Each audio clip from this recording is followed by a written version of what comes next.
Welcome back to the Lights Out podcast, bedtime stories for boys and girls around the world. Good evening, boys and girls. Are you ready for bed? Are you all snuggled up and ready for another Lights Out bedtime story? Good, because you're in for a treat tonight. That's right. We have chapter 32 of Fing by David Williams, and tonight's chapter is called Fizzling Fur. As the daughter carried on happily watching cartoons in the living room, Mr. and Mrs. Meek chased Fing all over the house. It bounced up the stairs, boink, boink, boink, knocking the pictures off the walls. Grrr. It bounced into the bedroom and bounced up and down on the bed. Boink, boink, boink. The bed broke in two. Crunch. Grrr. "Please, Fing, no!" cried Mr. and Mrs. Meek. Try as they might, they just couldn't stop it. Boink, boink, boink.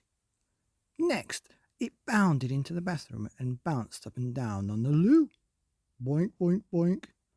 It shattered the ball. Crack, crunch, kerchink. Grrr. No! Loo water began splurging everywhere. Splatter. Mr. and Mrs. Meek were soaked to the skin. Boink, boink, boink. It bounced into Myrtle's room, smashing all her things to pieces. Bish, bash, bosh. Grrr. Remote-controlled hedge smashed. Nelson's column made out of sultanas broken. Solid gold hamster wheel ruined.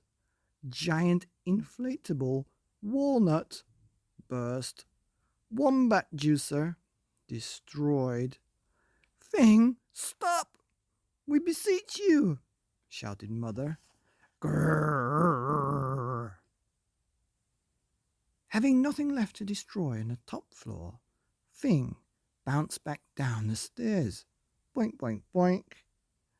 Going at it quite a speed, Fing bashed into the living room door. Thunk, smashing it to pieces. Crunch. Grrr. Then it bounced over Myrtle, who was spread out on the sofa. Boink. Oi! Before coming to a halt as it smashed into the television screen. Scrash, fizzle. The television exploded. Kaboom! "Wow!" screamed the girl. "Now I can't watch my cartoons." As her parents dashed into the living room, a single Fing plopped out of the television. Electricity fizzled all over its fur.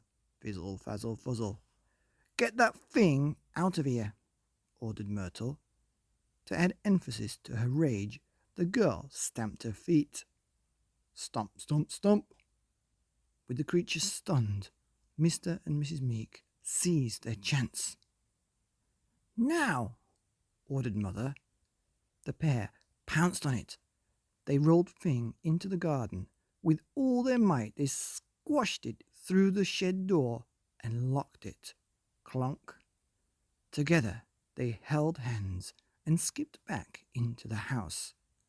Little did they know what horror was in store for them during the night. Wah-ha-ha. The end of chapter 32 of Fing by David Williams.